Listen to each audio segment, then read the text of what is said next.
चाहिए कि अपनी संपत्ति अपने पुत्र को ना देवे, सत्पात्र को देवे।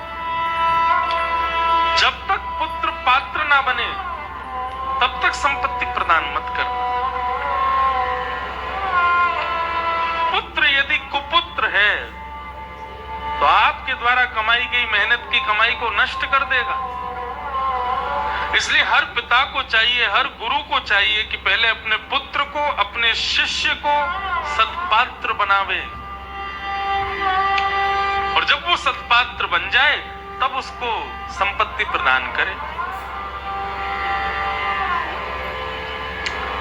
एक महात्मा अपने आश्रम से अब उनकी उम्र हो गई थी, जाने की उम्र हुई थी, तो महात्मा ने घोषणा की कि भैया मैं अपने आश्रम का उत्तराधिकारी घोषित करना चाहता हूं। तो 2 नाम सब शिष्यों ने लिखे, बोले महाराज जी ये 2 लोग आपके उत्तराधिकारी बनने योग्य हैं, इनमें से किसी एक को बनाना। गुरुजी बोले किसको बनाऊं? तो गुरुजी ने दोनों की परीक्षा ली।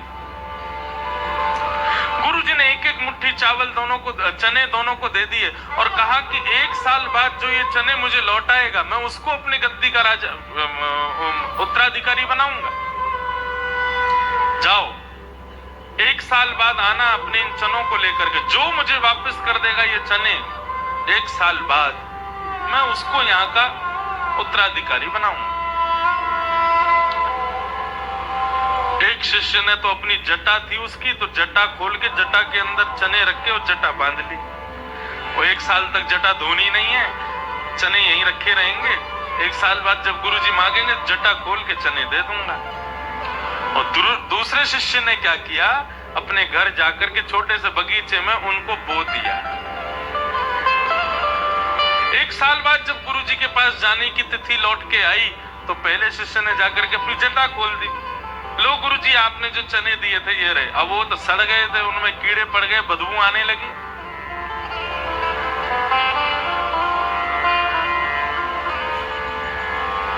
गुरुजी बोले निकल जा बाहर यहाँ से, पूरे आश्रम में गंदगी कर दी, बदबू कर दी। बोले गुरुजी आपने ही तो कहा था 1 साल बाद चने वापस करने हैं। बोले बाहर निकल यहाँ से, बदबू कर दी तूने। एक शिष्य को बाहर कर दिया। दूसरा शिष्य जब आया उससे कहा गुरुजी ने, हाँ भाई चने कहाँ हैं? बोले गुरुजी यहाँ नहीं, बाहर हैं, बाहर चलो। गुरुजी बाहर गए तो बैलगाड़ी में खूब सारे चने भर करके लाया। बोले गुरुजी आपने जो चने दिए थे ना मैंने उनको बो दिया और बो करके मैंने इतने सारे चने 1 साल में बना दिए, लीजिए आप स्वीकार करो। गुरुजी ने कहा तू ही मेरा उत्तराधिकारी बनेगा, तू योग्य। पुत्र के मोह में आकर के पिता को संपत्ति नहीं देनी चाहिए, या फिर शिष्य के मोह में आकर के गुरु को संपत्ति नहीं देनी चाहिए। संपत्ति का मतलब केवल धन नहीं है, ज्ञान। ज्ञान भी संपत्ति है। ज्ञान भी योग्य व्यक्ति को देना चाहिए, अयोग्य को नहीं देना चाहिए। तो पुत्र को पहले पात्र बनाओ, शिष्य को पहले पात्र बनाओ, तब उसको संपत्ति प्रदान करनी चाहिए। नहीं तो वो उसकी मर्यादा को भूल जाएगा, उसकी अवहेलना कर बैठेगा, उसको नष्ट कर देगा। तृतीय स्कंद में 2 भक्तों का मिलन बताया, विदुर और उद्धव। श्री विदुर जी महाराज भगवान के बड़े अनन्य भक्त हैं। एक बार भगवान शांति दूत बनकर के कौरवों के पास गए। बहुत ध्यान से सुनिए सब लोग, इधर देखो, एकाग्र चित्त से कथा सुनो। भगवान शांति दूत बनकर के कौरवों के पास गए। कौरवों ने भगवान को मनाने के लिए, लुभाने के लिए, आकर्षित करने के लिए खूब व्यवस्थाएं की। 56 भोग बनवाए और महाराज क्या क्या व्यवस्था की, ठाकुर जी रीझ के महाभारत युद्ध में हमारी तरफ आ जाएं। भगवान शांति दूत बनकर के गए और कौरवों की सभा में जब पहुंचे तो भगवान ने जाके बड़ा न्यायिक बात कही और कही कि भैया देखो, 5 पांडव तुम्हारे भाई हैं, तुम पूरा राज्य उनको मत दो, जबकि राज्य तुम्हारे पिता को देकर के गए कि जब तक मेरे पुत्र बड़े ना हो जाएं तब तक आप संभालो, लेकिन तुम्हारे पिता ने गलत किया। पांडव बड़े हो गए तो उनको कुछ नहीं दिया और अपने पुत्रों को ही राजा बनाने में लगे। चलो जो कुछ भी हुआ, लेकिन अब न्याय होना चाहिए, और न्याय ये है कि पांचों पांडवों को 5 गांव दे दो। अरे वो पांचों अपना प्रेम से रह लेंगे, तुमसे पूरा देश नहीं चाहिए, 5 गांव दे दो। दुर्योधन कहने लगा, महाराज शरीर में यदि एक फोड़ा हो जाए और हम कहें एक ही तो है, अब इसको क्यों हटा मैं? देखते देखते बार बार उसका स्पर्श करेंगे, फिर कहीं और करेंगे, देखते देखते पूरे शरीर पर फोड़े हो जाएंगे। अगर 5 गांव मैंने दे दिए तो एक दिन पूरे भारत पर कब्जा कर लेंगे पांडव।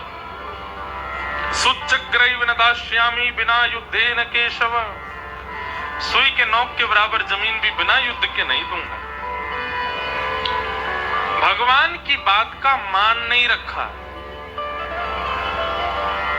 भगवान मुस्कुराने लगे, तो ठीक है, फिर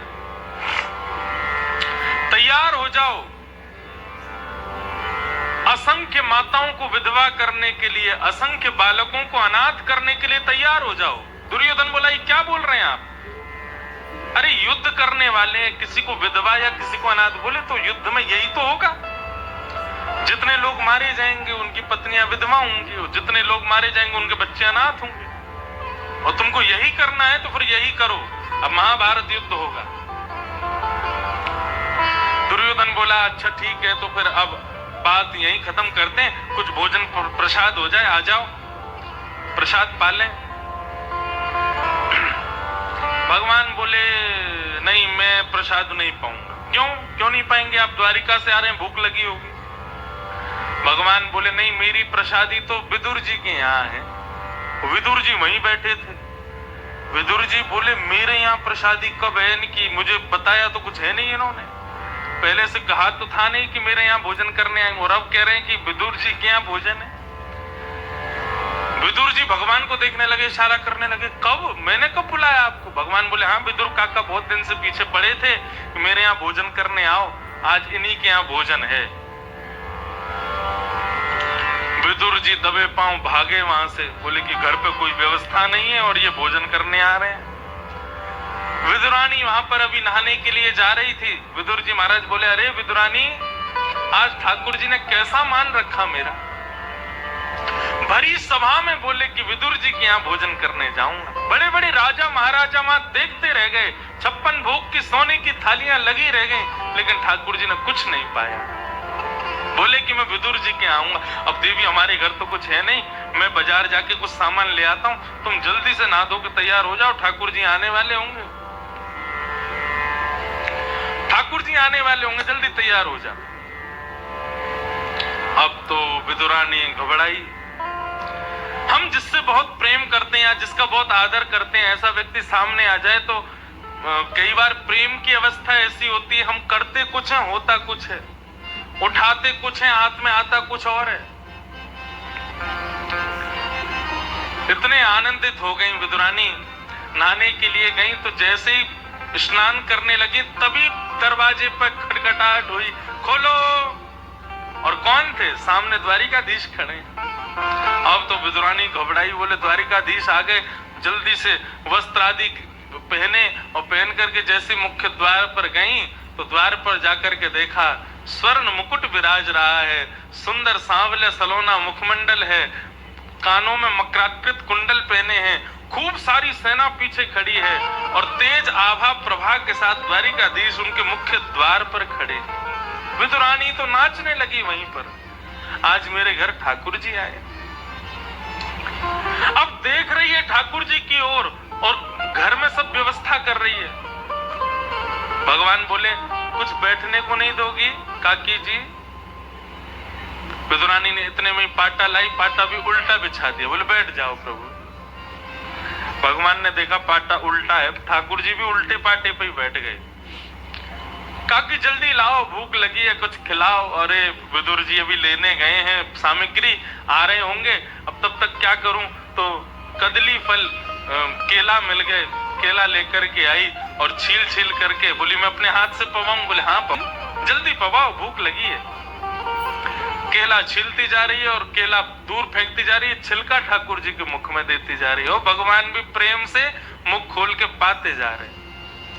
बंधुओं, शाम को रासलीला होती है यहाँ पे। कल मैं रासलीला जब देख रहा था तो ठाकुर जी जब प्रकट हुए ना, सच में मेरे मन की इच्छा हुई कि मैं जल्दी से अपने कमरे में, कुछ मिठाइयां आई हैं, लोग आते हैं मिलने तो कुछ लाते हैं, मैंने कहा मिठाई मंगवाऊं और पर्दा लगा के ठाकुर जी को अपने हाथ से पवाऊं। इतने प्यारे ठाकुर जी लग रहे थे।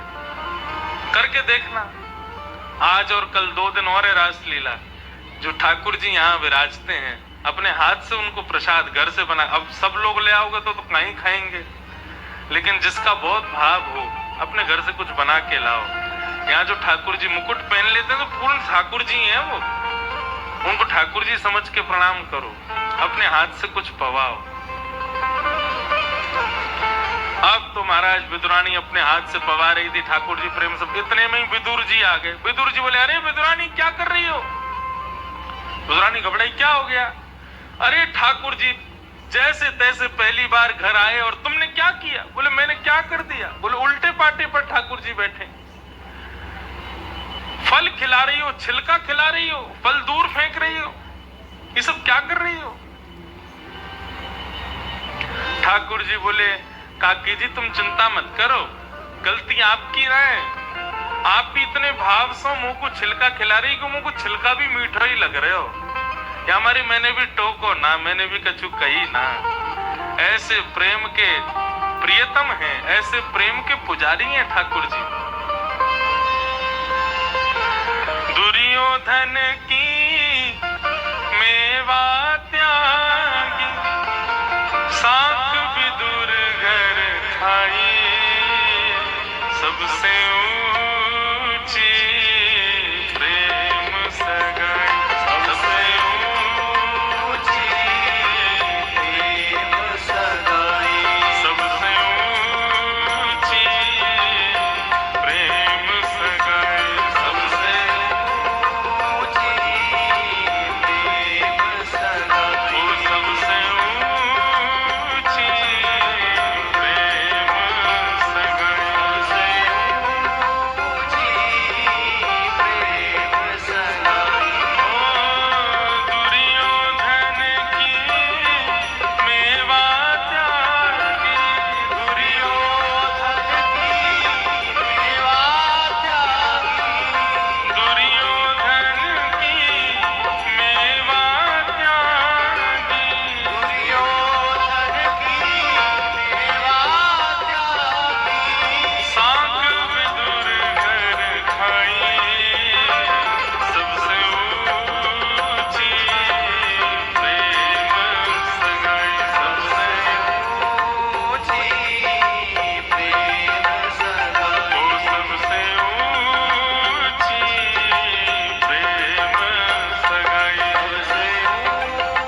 ठाकुर जी की।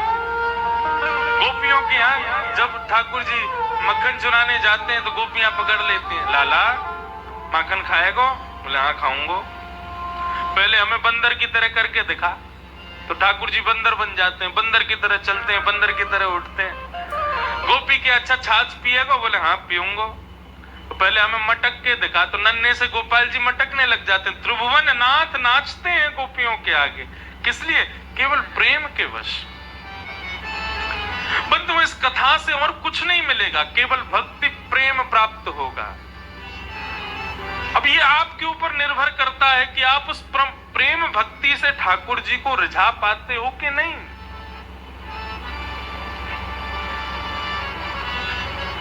हजारों लोग कथा में आते हैं, सबकी मति अलग अलग होती है। कोई सुधरने आता है, कोई अपने परिवार पर कृपा प्राप्ति के लिए आता है, कोई किसी भाव से आता है, कोई किसी भाव से। लेकिन भागवत की सुनने वाले का श्रेष्ठ भाव यही होना चाहिए, हम ठाकुर जी को कैसे प्राप्त करें। जीवन में हर उपलब्धि प्राप्त कर ली लेकिन ठाकुर जी का दर्शन नहीं किया तो जन्म व्यर्थ हो जाएगा हमारा। इसलिए उसके लिए तत्पर रहो, अब उसके लिए लगो। अरे बहुत साल हो गए, सब जी लिए संसार के लिए, अब कथा सुन ली, अब के यहाँ इसके बाद से अब ठाकुर जी के लिए जीना है। अब कथा के सुन करके ठाकुर जी कैसे प्राप्त हो, ये हमारा उद्देश्य है। ऐसी गांठ बांध लो।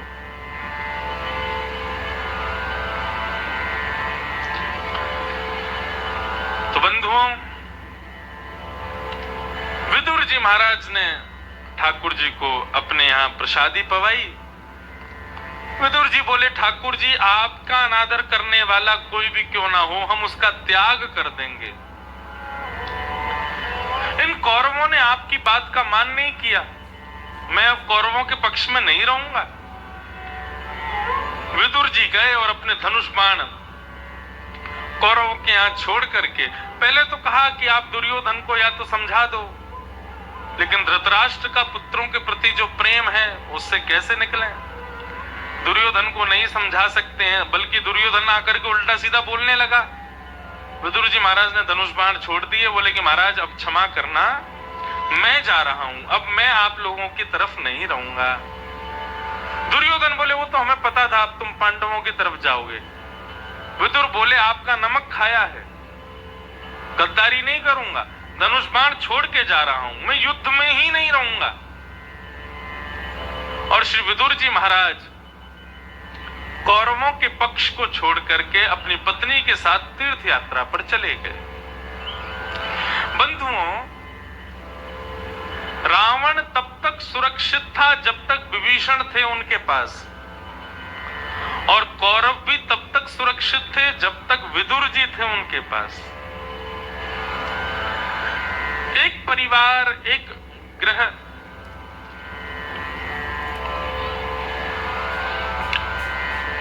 वो तब तक सुरक्षित है जब तक कोई भक्त वहां उनके पास है।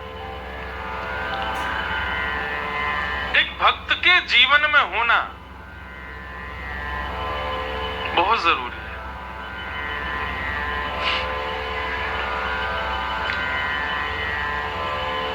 विदुर जी महाराज तीर्थ यात्रा करते हुए वृंदावन पहुंचे। वृंदावन में उनको उद्धव जी मिले, भगवान के सेनापति। उद्धव जी को देख करके विदुर जी ने पूछा कि उद्धव, द्वारिकाधीश कैसे हैं? उद्धव ने बताया, बोले विदुर, द्वारिकाधीश अपनी लीला पूरी करके स्वधाम चले गए, अब धरा धरती से वे अपनी लीला संवरण करके जा चुके हैं। ये बात सुनते ही विदुर जी महाराज रुदन करने लगे और सोचने लगे, मैंने सोचा था मैं तीर्थ यात्रा करते हुए द्वारिका जाऊंगा, द्वारिकाधीश से मिलूंगा, लेकिन मेरा अभाग्य था कि मैं द्वारिकाधीश का एक बार दर्शन ना कर सका। वे अपनी लीला पूरी करके चले गए। उद्धव जी बोले, चिंता मत करो, तुम बहुत भाग्यशाली हो, ठाकुर जी जाते जाते तुम्हारा बहुत स्मरण कर रहे थे। उन्होंने भागवत धर्म सुनाया मुझको, उद्धव जी बता रहे हैं, और बार बार कह रहे थे, उद्धव मेरा विदुर होता तो कितना आनंद आता ना। विदुर जी महाराज कहने लगे, जो भागवत धर्म भगवान ने तुमको सुनाया, तुम कृपा करके मुझे सुना दो। उद्धव जी बोले, मुझे तो बद्रीनाथ जाने की आज्ञा है, लेकिन वहां मैत्री मुनि विद्यमान थे। उनसे ठाकुर जी ने कहा कि विदुर तुम्हारे पास आएगा, मेरा विदुर आपसे मिलेगा। हे मैत्री मुनि, उसको ये उपदेश सुना देना जो मैं तुमको सुना रहा हूं। आप मैत्री मुनि के आश्रम जाओ। विदुर जी महाराज मैत्री मुनि के आश्रम पहुंचे और मैत्री मुनि के यहाँ जाकर के उन्होंने सृष्टि के बारे में पूछा कि भगवान इस सृष्टि को क्यों बनाते हैं, कैसे बनाते हैं, क्या भाव है, मुझे सब बताओ। और यहां से विदुर मैत्रेय संवाद प्रारंभ होता है। हे विदुर जी, मैं आपको पहले संहार बता देता हूं, तो आपको सृष्टि बनती कैसे अपने आप पता चल जाएगा। तो बंधुओं, प्रलय कैसे आता है वो भाव बताया गया, बहुत ध्यान से सुनना।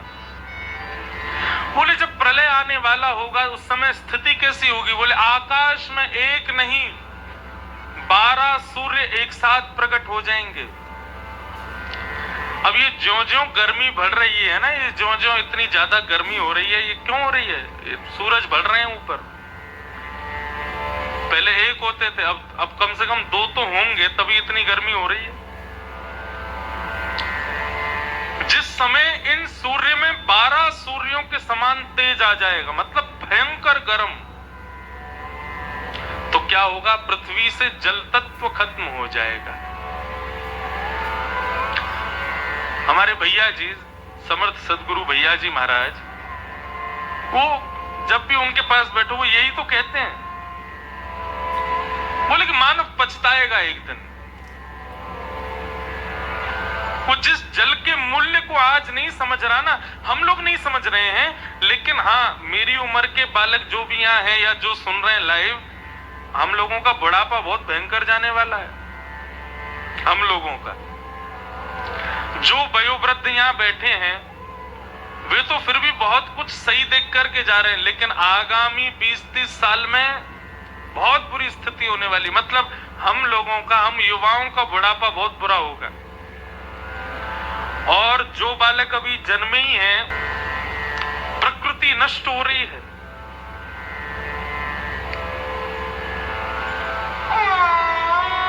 भगवान श्री कृष्ण का संपूर्ण जीवन प्रकृति संरक्षण के लिए है। मानव पहाड़ों की रक्षा करे, इसलिए गोवर्धन को अपना रूप बता दिया। नदियों की रक्षा करे, इसलिए कालिया नाग को भगा दिया। वृक्षों की, लता गुल्मों की रक्षा करे, इसलिए अपने प्रसाद में आज भी ठाकुर जी भोग तब तक नहीं लगाते जब तक तुलसी नहीं डालोगे। बिना प्रकृति के, और मिट्टी की रक्षा हो, भूमि की रक्षा हो, माटी खाली। संपूर्ण कृष्ण लीला इस प्रकृति के संरक्षण के लिए ही है। हम मानव ठाकुर जी की सेवा तो करते हैं। मैं तो अपनी कथा में पता क्या कहता हूं? मैं कहता हूं वृंदावन आ रहे हो और आप लोग चाहते हो कि सदा सर्वदा के लिए हम वृंदावन से जुड़ जाएं, वृंदावन से हमारा नाता हो जाए, वृंदावन से हमारी प्रीति हो जाए। मेरा कहा एक काम करना, वृंदावन आइए, बिहारी जी दर्शन करने जाओ, राधा वल्लभ जी जाओ, राधा रमन जी जाओ। किसी समय में तो 5000 मंदिर वृंदावन में होते थे। आजकल 5000 कम गिनती है, वृंदावन में कम से कम 10,000 मंदिर होंगे। इतने मंदिरों से युक्त है वृंदावन। उस वृंदावन में प्रत्येक मंदिर में जाओ, राधा रमन जी जाओ, बिहारी जी जाओ, राधा वल्लभ जी जाओ, सब जगह जाओ। मंदिर में जो तुम्हारा मन करे वो चढ़ाओ, 1000 चढ़ाओ, 2000 चढ़ाओ, 500 चढ़ाओ, जो इच्छा हो वो चढ़ाओ। लेकिन उससे बिहारी जी इतने खुश नहीं होंगे। खुश किससे होंगे? 500 रुपए के पौधे खरीद लाओ, 500 रुपए के कुछ बीज खरीद लाओ, और वृंदावन में जहां तुमको खाली दिखे या कोई श्रेष्ठ एक इलाका हो, वहां पर उस पौधे को लगा दो। और पौधे को लगा करके जब जब वृंदावन जाओ तब तब उसकी देखभाल करो, रोज उसमें जल पड़े ऐसा कुछ विचार करो। ठाकुर जी हमने सुना है, और हमने सुना क्या वृंदावन वालों ने तो महसूस किया, अनुभव किया है कि आज भी बिहारी जी वृंदावन में रास करते हैं रात्रि में। कईयों को दर्शन होते हैं ठाकुर जी के, लेकिन ठाकुर जी को रास के लिए क्या चाहिए? ठाकुर जी खुले आसमान में रास नहीं करते, ठाकुर जी खुले मैदान में रास नहीं करते। ठाकुर जी को वृक्ष चाहिए, गुल्म चाहिए, पत्र चाहिए, उनके नीचे ही ठाकुर जी रास करते हैं। जब तक कुंज नहीं मिलेगी ठाकुर जी रास कैसे करेंगे? वृंदावन जाओ तो वृंदावन को पुनः कुंज बनाने का प्रयास करो। अरे कन्हैया, किसी दिन रास करते करते तुम्हारे लगाए हुए वृक्ष के नीचे यदि सर टेक करके बैठ गए, हमारा कल्याण उसी दिन हो जाएगा। लेकिन लोगों ने वृंदावन के रूप को नहीं समझा। आज वृंदावन में 13-13 मंजिला, 18-18 मंजिला बिल्डिंग बन रही हैं। दुनिया भर के कंस्ट्रक्टर वृंदावन में पहुंच गए हैं। वृंदावन उसका नाम ही है, वृंदा यानी तुलसी, वन यानी कि जंगल। लेकिन आज वृंदावन वृंदावन नहीं बचा है, बिल्डिंग वन हो गया है, सीमेंट वन हो गया है। ऐसी स्थिति हो गई है वृंदावन की। इसलिए मैं तो हाथ जोड़ के करवत निवेदन करता हूं, वृंदावन में, उत्तर प्रदेश में सबसे ज्यादा टूरिस्ट कहां आता है? वृंदावन आता है। शनिवार रविवार को तिल रखने की जगह नहीं होती वृंदावन में, इतनी भीड़ होती है। इतने लोग वृंदावन आते हैं, लेकिन उस वृंदावन में आकर के ठाकुर जी की प्यारी यमुना को, ठाकुर जी के प्यारे वन को नष्ट करके जाते हैं। क्या ठाकुर जी उनसे कभी प्रीति करेंगे? जिस यमुना के तीर पर ठाकुर जी वंशी बजाते हैं, जिस वृक्ष के नीचे ठाकुर जी खड़े होकर के रास विहार करते हैं, वो वृक्ष ही नहीं रहेंगे, वो यमुना ही नहीं रहेगी। कहीं ऐसा ना हो, ये कोरोना जो था ना, इस कोरोना काल में यमुना का जल नर्मदा जैसा हो गया था। हम यमुना जी का दर्शन करने जाते थे तो ऐसा लगता था कि मानो अंदर के पत्थर भी दिखाई देने लगे थे, इतनी स्वच्छ यमुना हो गई थी। कभी कभी लगता था कि ये कोरोना ठाकुर जी ने क्रोधवश लाए हैं। इस कोरोना को हर व्यक्ति को अपने घर में बंद कर दिया। क्यों? बोले तुमने मेरा देश बिगाड़ दिया, मेरा वृंदावन बिगाड़ दिया, मेरी सब नगरियों को बिगाड़ दिया, अब अपने घर में रहो। हम लोगों ने विचार किया कि अब हम घर में रहेंगे, स्वच्छ रहेंगे, स्वच्छता का ध्यान रखेंगे, बिल्कुल भी।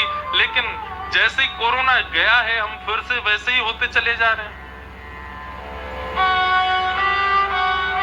बंधुओं, ये भक्ति का एक प्रकार है कि ठाकुर जी का जो खोया हुआ वन है, ठाकुर जी का जो खोई हुई यमुना, नर्मदा, गंगा है, वो ठाकुर जी को हम पुनः वापस करें, ताकि ठाकुर जी फिर से लीला करने इन तटों पर हमें, इन वृक्षों के बीच में पधारें। ये हमारा कर्तव्य हो।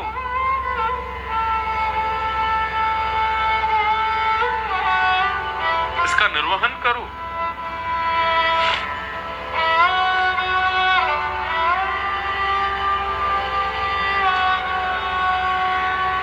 नहीं तो प्रलय सुनो कैसा होगा। जो आज सूर्य 2 सूर्यों के समान तेजवान हो गया है, यही सूर्य 12 सूर्यों के समान तेजवान हो जाएगा। और पृथ्वी कैसी हो जाएगी? पृथ्वी का सारा जल उड़ जाएगा आकाश में। 100 साल तक सूर्य ऐसे ही रहेंगे, 12 सूर्यों के समान। लोग अपने घरों में बैठे रहेंगे और इंतजार करेंगे कब रात हो, क्योंकि एसी वेसी सब फूक जाएंगे, हमारे स्थितियां खराब हो जाएंगी। दुबई आदि देशों में गर्मियों के महीने में, अभी जून जुलाई मई के महीने में, जो दुबई आदि देशों में रहते हैं वो जानते हैं इस बात को कि जैसे आप गाड़ी में बैठे, आपने एसी चलाया और आप कहीं कुछ सामान लेने गए, तो वहां लोग क्या करते हैं, गाड़ी से उतरते तो गाड़ी को बंद नहीं करते, एसी चालू रखते हैं। क्योंकि यदि बंद की, वहां इतनी गर्मी पड़ती है कि अंदर का सामान पिघलने लग जाता है। इतना इतना इतना टेम्परेचर हाई हो जाता है गाड़ी के अंदर कि बैठ ही नहीं सकते 1 घंटे तक आप। इसलिए वहां लोग गाड़ी बंद ही नहीं करते, दोपहर में चालू रखते हैं। एसी चलता रहेगा तो गाड़ी ठंडी तो भी रहेगी भीतर। ये सूर्य का इतना तेजोमय होना, ये प्रकृति नष्ट करने का प्रकोप है। यही सूर्य 12 सूर्यों के समान हो जाएंगे और 100 साल तक सूर्य ऐसे ही तेजोमय बनकर के रहेंगे। 100 साल तक बारिश नहीं होगी, सर्दी खत्म हो जाएगी, नष्ट हो जाएगी सर्दी। बर्फीले पहाड़ पिघल पिघल करके समुद्र बन जाएंगे और समुद्र उड़ करके बादल बन जाएंगे, लेकिन वर्षा नहीं होगी। 100 साल में पृथ्वी की स्थिति कैसी होगी? उपला होता है ना गोबर का कंडा, जैसे उसको जला दो तो लाल लाल हो जाता है, ऐसी पृथ्वी हो जाएगी। पृथ्वी पर रहने वाला प्रत्येक मानव जल करके राख हो जाएगा। 100 साल में ऐसे प्रलय आएगा। जो लोग बचेंगे उनको मारने के लिए क्या होगा? 100 साल बाद काले काली मेघमालाएं आकाश में आएंगी और 100 साल बाद बारिश होगी। कैसी बारिश होगी? एक बूंद हाथी के सूंड के समान इतनी मोटी मोटी बूंदें गिरेंगी आकाश से। जितना पानी उड़ करके आकाश में गया सारा पानी एक साथ गिरेगा पृथ्वी पर। क्या होगा? प्रलय आ जाएगा, समुद्र की तरह ऊंची ऊंची लहरें आएंगी और पूरी पृथ्वी को तहस नहस कर देंगी। पृथ्वी जैसे जलते हुए उपले में पानी डाल दो तो उपला बहने लगता है, ऐसी पृथ्वी बहने लग जाएगी।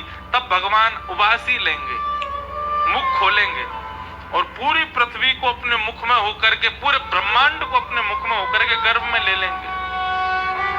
और गर्भ में लेने के बाद ठाकुर जी फिर शयन करेंगे, सो जाएंगे। ठाकुर जी का शयन होता है, लेकिन संपूर्ण ब्रह्मांड का प्रलय होता है, लेकिन वेदों का कभी प्रलय नहीं होता। वेद तब भगवान की स्तुति गाते हैं। जय जय जय जाम जित दोष ग्रभीत गुणा त्वमसि यदात्मना समवरोध्य समस्त। वेद स्तुति गाते हैं भगवान की और उस स्तुति को सुनकर के ठाकुर जी पुनः बैठ जाते हैं और बैठ करके मन में विचार करते हैं, एको हम भविष्याम, मैं एक हूं, बहुत होना चाहता हूं। अकेले मन नहीं लगता ठाकुर जी का। नाभि से कमल प्रकट होता है, उस पर ब्रह्मा प्रकट होते हैं। ब्रह्मा जी से भगवान कहते हैं, आदेश करते हैं, जाओ सृष्टि करो। चतुश्लोकी भागवत प्रदान करते हैं। तब ब्रह्मा सृष्टि करना शुरू करते हैं। सबसे पहले उद्भिद बनाते हैं, पेड़ पौधे, जमीन फाड़ करके पैदा होने वाले जीवों को बनाते हैं। उसके बाद अंडज बनाते हैं, अंडे से पैदा होने वाले जीवों को बनाते हैं। तत्पश्चात स्वेदज, गंदगी से पैदा होने वाले जीवों को बनाते हैं। जरायुज, जरा में लिपट करके होने वाले जीवों को बनाते हैं। लेकिन ब्रह्मा के हृदय को शांति नहीं मिलती।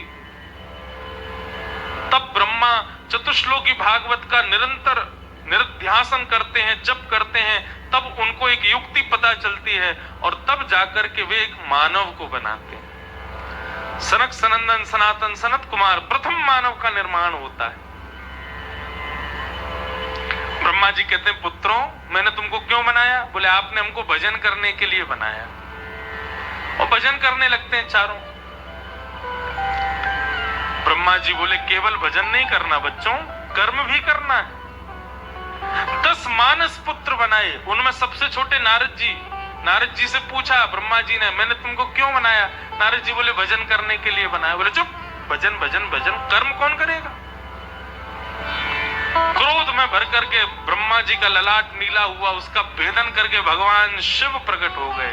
बोलो देवादिदेव महादेव शंकर भगवान की। शिव प्रकट हुए।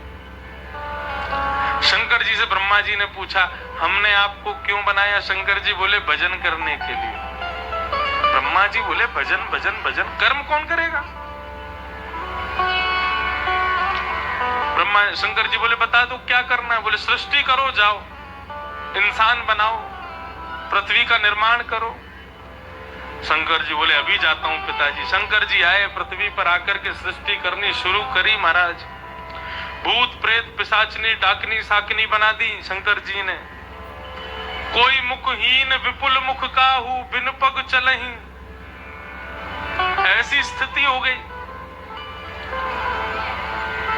रावण वर्णन करता है,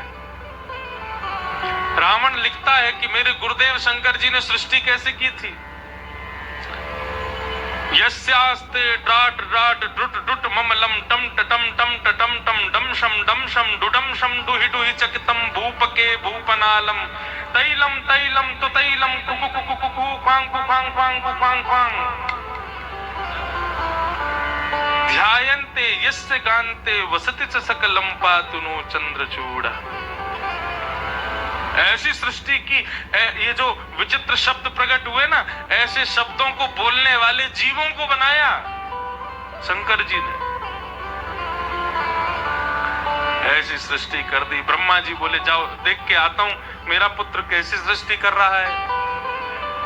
जैसे ब्रह्मा जी धरातल पर पधारे तो देखा महाराज भूत प्रेत पिशाच और सब जगह घूम रहे हैं, पूरी पृथ्वी को जला रहे हैं। शंकर जी से जाके कहा अलम प्रजा भी, अब मत करो, बस हो गया तुम्हारा।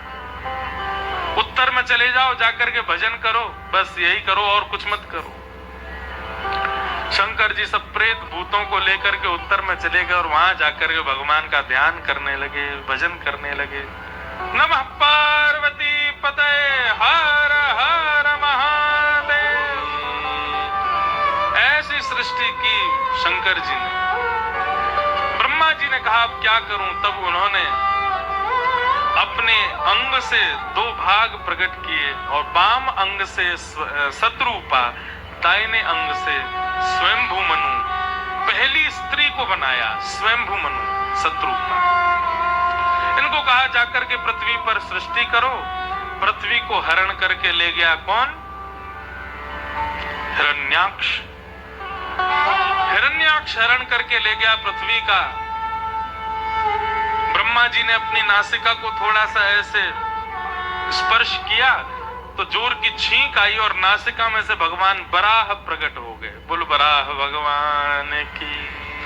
बराह भगवान गए रसातल में जाकर के पृथ्वी को लेकर के पुनः उसके स्थान पर आ गए और हिरण्याक्ष के पेट को विदीर्ण करते हुए उसको अंत कर दिया। तब से हिरण्याक्ष का भाई हिरण्यकश्यप भगवान से बैर मानता है और भगवान को मारने के लिए तपस्या कर रहा है। परंतु अब पृथ्वी व्यवस्थित हो गई और पृथ्वी पर स्वयंभू मनु और शत्रुपा ये दोनों पधारे। इनके 5 बालक हुए, 3 पुत्री 2 पुत्र। इन्हीं में आगे कथा चलेगी। 3 पुत्री कौन कौन सी? आकुति, देवहूति, प्रसूति। और पुत्र हुए 2, प्रियव्रत और उत्तानपाद। अब यहां जो प्रसंग शुरू हो रहा है ये भागवत का सबसे मार्मिक प्रसंग। सभी मार्मिक प्रसंग है लेकिन ये बहुत ज्ञानवर्धक प्रसंग है, इसलिए बहुत ध्यान से सुनिएगा। देवहूति का प्रसंग है, भगवान कपिल के और देवहूति का जो संवाद है वो प्रसंग है। बहुत ध्यान से सुनिए सब लोग, सब इधर देखना, बड़े प्रेम से कथा सुनो। ब्रह्मा जी के एक छाया पुत्र हुए, छाया से प्रकट हुए, उनका नाम था कर्दम ऋषि। कर्दम ऋषि ने भगवान की तपस्या की, अनंत वर्षों तक तपस्या की तो भगवान प्रकट हो गए। प्रकट हो गए, भगवान ने पूछा कि भाई कर्दम क्यों तपस्या कर रहे हो, क्या चाहते हो बताओ। कर्दम ऋषि मांग रहे हैं हे प्रभु तथा सचाहम परिवोडुका समान शीला गृह में दे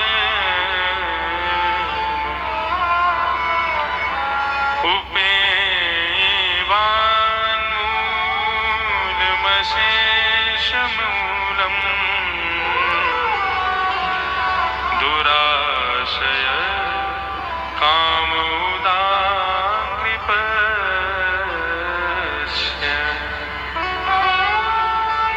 तथा सचाहम परिवोड काम समान शीला गृह में धेनु। बहुत अच्छी कथा है, बड़े भाव से सुनो। कर्दम ऋषि भगवान से कहने लगे, बोले प्रभु गैया की जैसी सीधी सादी कन्या से मेरा ब्याह हो जाए ऐसी कृपा कर दो। गौ जैसी कन्या मुझे प्राप्त हो। बंधुओं देखो, कई माताएं सोमवार का व्रत रखती हैं। माताएं मतलब बहनें, बिना ब्याहिता। क्यों? अनुकूल पति मिल जाए उसके लिए। पति रखते हो तो मुझे पता नहीं, माताएं तो रखती हैं, लेकिन पति भी रखते हैं। कई लड़के भी रखते हैं सोमवार का व्रत कि हमें भी उर्वशी जैसी, उर्वशी एक अप्सरा है स्वर्ग की, उसके लिए बताया गया है कि उसकी उपासना करने से उर्वशी जैसी सुंदर पत्नी मिलती है। सबकी उपासना बताई गई है। अच्छी पत्नी कैसे मिलेगी, अच्छा पति कैसे मिलेगा, सब बताते हैं। अनुकूल पत्नी, अनुकूल पति का बहुत भाव रखते हैं लोग। अनुकूल पत्नी मिले, अनुकूल पति मिले। देखो, भगवान यदि किसी को अनुकूल पत्नी दें या अनुकूल पति दें, मतलब भगवान यदि किसी को अनुकूलता प्रदान करें, जैसा तुम चाहते हो वैसा तुमको मिल जाए, तो भगवान की कृपा। और जैसा तुम चाहते हो वैसा तुमको ना मिले तो भगवान की बहुत बड़ी कृपा। क्यों? ऐसा क्यों कहा? क्योंकि देखो, जैसा तुम चाहते हो वैसा तुमको मिलेगा तो उसके प्रति स्नेह होगा, उसके प्रति लगाव रहेगा, उसके प्रति पूरे दिन उसके प्रति ममता हृदय में बनी रहेगी। वो सोया कि नहीं, वो उठा कि नहीं, उसने कुछ खाया कि नहीं। लेकिन प्रतिकूल यदि मिलेगा, उससे लगाव नहीं रहेगा। तो वो लगाव किसके प्रति रहेगा? ठाकुर जी प्रतिकूल इसलिए देते हैं ताकि जो लगाव तुम अपने पति के प्रति रखो, अपनी पत्नी के प्रति रखो, उनके प्रति ना रख के वो लगाव मेरे प्रति रखो। इसलिए ठाकुर जी यदि प्रतिकूलता प्रदान करें तो उसमें भी ठाकुर जी की कृपा समझो। लेकिन कर्दम ऋषि ने तपस्या की और कहा कि महाराज ऐसी पत्नी मिले बिल्कुल गैया जैसी सीधी साधी। भगवान बोले बिल्कुल मिलेगी, तुमने मांगा है तो मिलेगी, परसों ही तुम्हारा ब्याह होगा। कर्दम ऋषि बोले इतनी जल्दी? बोला हाँ, परसों ही स्वयंभू मनु और शत्रुपा अपनी बेटी देवहूति को लेकर के आएंगे, तुमसे ब्याह कर देंगे। कर्दम ऋषि तो बड़े प्रसन्न हो गए। अब तो महाराज परसों भी बरसों के समान लग रही है। जैसे ही कर्दम ऋषि के यहाँ पर देवहूति को लेकर के आए, देवहूति का कर्दम ऋषि के साथ ब्याह हुआ। स्वयंभू मनु शत्रुपा वहां से अपनी बेटी को विदा करके चले गए। कर्दम ऋषि अपनी पत्नी को लेकर के परम कुटी में आए और आकर के आसन बिछाया, उस पर अपनी पत्नी को बिठा के और एक टक उसके रूप को देखने लगे। इतनी सुंदर। कर्दम ऋषि उसको देखते देखते देखते देखते देखते देखते देखते देखते समाधि में चले गए। और कैसी समाधि? 60 वर्ष की समाधि में अपनी पत्नी को देखते समाधिस्थ हो गए। किसी ने पूछा कर्दम ऋषि किस चीज की समाधि में थे? बोले कर्दम ऋषि मन में ये विचार कर रहे थे, भगवान की बनाई सुंदरता की सिंधु की एक बिंदु इतनी सुंदर है, तो वो सिंधु कितना सुंदर होगा, और उस सिंधु को बनाने वाले श्याम सुंदर कितने सुंदर होंगे, और वो श्याम सुंदर जिन श्री राधिका जी के नित्य मुखमंडल का आस्वादन करते हैं, वो राधिका रानी कितनी सुंदर होंगी, वो किशोरी जी कितनी सुंदर होंगी। ये सोचते सोचते कर्दम ऋषि समाधिस्थ हो गए। और 60 वर्ष बाद जब आंख खुली तो सामने बिना दांत वाली अम्मा बैठी थी। कर्दम ऋषि बोले माता जी प्रणाम, मैं समाधि में चला गया था, अभी अभी मेरा ब्याह हुआ कुछ देर पहले। उनको क्या पता कि 60 साल, उनके लिए तो 60 साल 60 सेकंड के समान निकल गए। थोड़ी देर पहले मेरा ब्याह हुआ था, सुंदर सी बहू आई थी, कहाँ है आपने देखा, और आप कौन हो? देवहूति ने उल्टा प्रणाम किया, बोले मैं ही हूं आपकी पत्नी। कर्दम ऋषि बोले देवी तुम्हारी ऐसी स्थिति हो गई, तुम वृद्धावस्था को प्राप्त हो गए। मैं कितने वर्षों से समाधि में था? बोले आप 60 वर्ष से समाधि में थे। देवी क्षमा कर दो, मैं भूल गया था, मुझे ऐसा नहीं करना था, लेकिन तुमने अपना संपूर्ण यौवन, संपूर्ण युवावस्था मेरे लिए न्यौछावर कर दी। कुछ मांगो देवी, मैं तुम्हें देना चाहता हूं। देवहूति बोली, बुढ़ापे में क्या मांगू अब आपसे? कर्दम ऋषि बोले, रुको मैं कुछ देता हूं। इतने में ही मंत्र शक्ति से उन्होंने एक विमान बना दिया, उसका नाम कामग विमान। विश्व का सबसे पहला विमान है कामग विमान, कर्दम ऋषि ने बनाया। कर्दम ऋषि ने वो विमान बनाया। देवहूति से बोले, चलो देवी तुमको घुमा के लाते हैं। देवी बोली, अब ये वृद्धावस्था में कहां घूमने जाऊं मैं? आप तो तपस्वी हो, आपका तो यथावत जैसा पहला शरीर था वैसे ही अब है, अब कहां जाऊं? कर्दम ऋषि बोले, चिंता मत करो, जब मैंने भगवान की तपस्या की थी ना, तो और जब मैंने तुमको मांगा कि मुझे ऐसी पत्नी दो जो गऊ जैसी सीधी सादी हो, भगवान बड़े भावुक हो गए। भगवान के नेत्रों से निकलने वाले अश्रु बिंदु ये बिंदु बन गए। इस बिंदु सरोवर में तुम स्नान कर लो। बिंदु सरोवर में जैसे ही स्नान किया, स्नान करके बाहर आई, नवीनेव स्वरूपिणी, बिल्कुल नया स्वरूप मिल गया। उसके बाद कामक विमान में भ्रमण के लिए वर्षों तक भ्रमण किया। वर्षों बाद लौट करके आए तो 9 कन्याओं ने जन्म लिया कर्दम ऋषि के यहाँ। 9 कन्याओं ने जन्म लिया। कर्दम ऋषि बोले, कहां मैं तपस्वी महात्मा और कहां मैं आसक्त हो गया संसार में। देवी अब तुम इन 9 बेटियों का ब्याह कर देना, मैं तो वन में जाके भजन करूंगा। अब देवहूति ने कहा, नहीं, ब्याह आप करके जाओ, आप पिता हो, समाज को क्या सिखा के जा रहे हो? बेटियों के ब्याह नहीं करोगे तो समाज क्या सोचेगा आपके बारे में?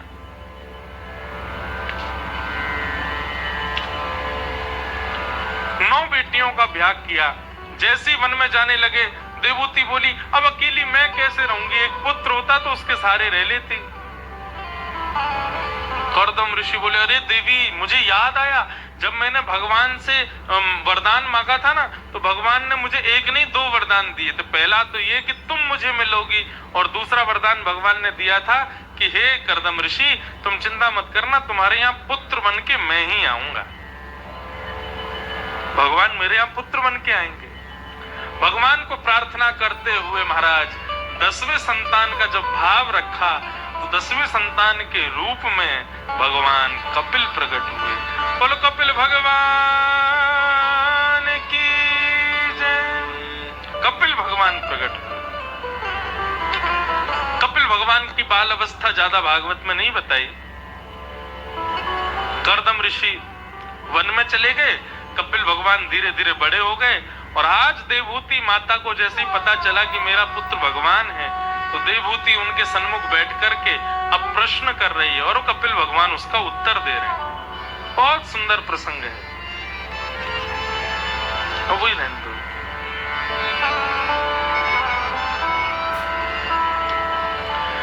निर्वेणा नितरां भूमन् असदयन्द्रियते क्षणा येन संभाव्यमानेन प्रपन्नान्धं तम प्रभु। देवहूति अपने पुत्र यानी कि भगवान कपिल से प्रश्न कर रहे हैं। बहुत ध्यान से सुनिएगा बंधु, अद्भुत प्रसंग है ये। देवहूति पूछ रही हैं, हे प्रभु, मैं अपनी असद इंद्रियों की इच्छाएं पूरी करते करते हार चुकी हूं, लेकिन मेरी इच्छाएं पूरी नहीं हो रही हैं। मैं इन असद इंद्रियों की इच्छाओं को पूरी करती रहती हूं, लेकिन इन इंद्रियों की इच्छाएं खत्म ही नहीं होती।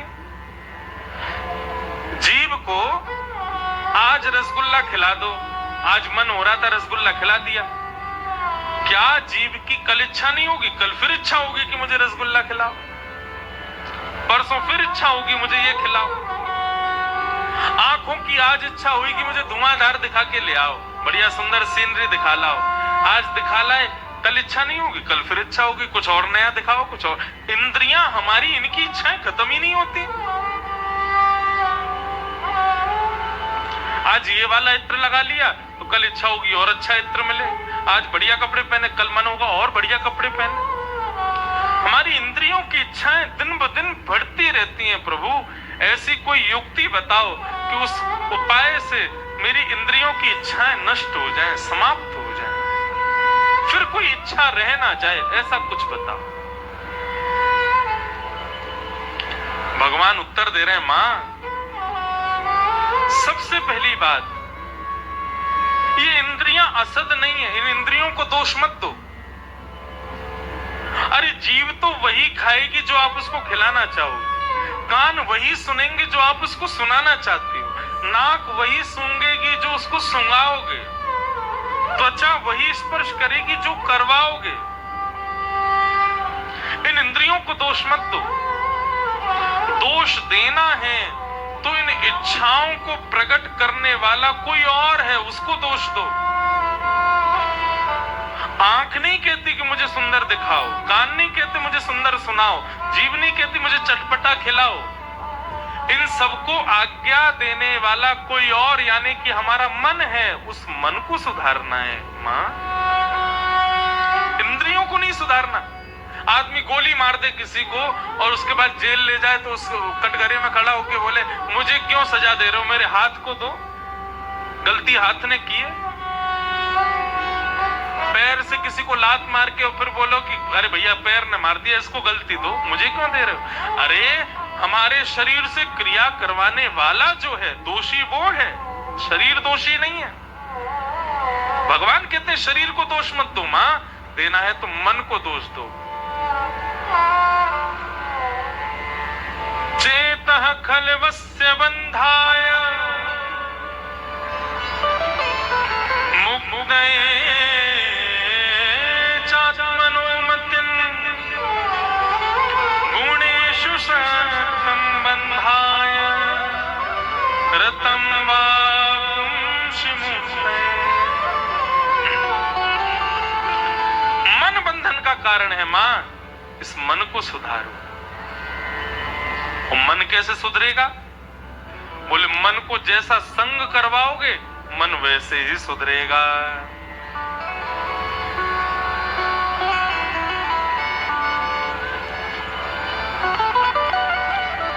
अब सोच मूड मन तू मुद्दत से सो रहा है, अब सोच मूड मन तू मुद्दत से सो रहा है। सोचा नहीं कि घर में, सोचा नहीं कि सोचा नहीं कि घर में, सोचा नहीं कि घर में अंधेर हो रहा है। अब सोच मूड मन तू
बनते हैं, कभी गिरगिट बनते हैं, कभी मक्खी बनते हैं, ना जाने क्या क्या बनते हैं हम लोग। तब जाकर के हमको ये मानव शरीर मिलता बड़ी मुश्किलों से। वही बात कह रहे हैं, 84 लाख मंजिल तय करके मुश्किलों से, 84 लाख मंजिल तय करके मुश्किलों से, जिस घर को तूने ढूंढा, जिस घर को तूने ढूंढा,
84 लाख मंजिल तय करके मुश्किलों से जिस घर को तूने ढूंढा उस घर को खोरा है। कितनी अच्छी बात है। हम लोग कितना परिश्रम करते हैं शरीर को पाने के लिए, ये हमको अभी नहीं पता चल रहा, क्योंकि शरीर में है ना, जो जीव अन्य योनियों में हैं वे जानते हैं कि मानव होना कितना मूल्यवान होता है। और ये मानव बनने के बाद सिगरेट, तंबाकू, बीड़ी, गांजा, सुल्फा और मदिरा, भांग और ना जाने कितने व्यसन इस शरीर को हम लगा के रखते हैं। और ये व्यसन तो चलो ठीक है, नशे पदार्थ है, नशीले उसके अलावा धन का मद, दूसरे से ईर्ष्या, लोभ, दंभ, अहंकार, ना जाने कितने सारे विषय हमने इस शरीर को लगा रखे हैं। इतनी मेहनत करके शरीर में आए, इस शरीर को पाया, इस घर को ढूंढा हमने, और इस घर में इतनी गंदगी कर दी है। बिंदु जी महाराज का पद है, बिंदु जी महाराज के अद्भुत पद हैं। एक आध दिन और गाएंगे, आनंद मिलता है, सुख मिलता है। घट में है ज्ञान गंगा, उसमें ना मारे गोता। स्वयं में ही ज्ञान गंगा है, उसमें कभी गोता नहीं मारते हो। कहां जाते हैं? तृष्णा के गंदे जल में इस तन को धो रहा है। संसार के विषय वासना के जल में इस तन को हम गंदा कर रहे हैं, इसको विषैला कर रहे हैं। अनमोल श्वास तेरी पापों में जा रही है। पाप कर रहे हैं, प्रत्येक क्षण हमसे पाप हो रहा है। ये इतनी अनमोल, सबसे मूल्यवान हमारे पास क्या है? श्वास। रात्रि में सो गए, सुबह नहीं आई तो कोई भरोसा है? लेकिन इन श्वासों के लिए कुछ नहीं करते हैं। रत्नों को छोड़ कंकड़ कांचों को ढो रहा है। ये इतनी सुंदर सुंदर कथा के बिंदु, ये रत्न, इनको छोड़ देते हैं।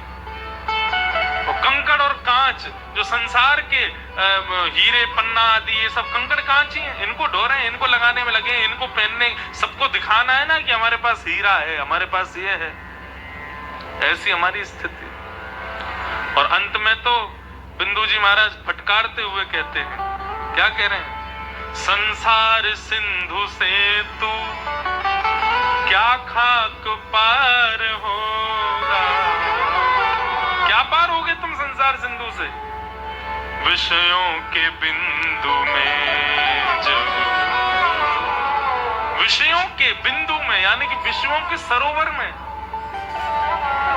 कश्ती डुबो रहा है। अपने तन को विषयों के इस सरोवर में डुबो रहे हो, क्या पार होगे संसार सिंधु से? मां, बंधन का कारण चित्त है, और अगर इस चित्त को शुद्ध करना है तो इसका संग सुधारो।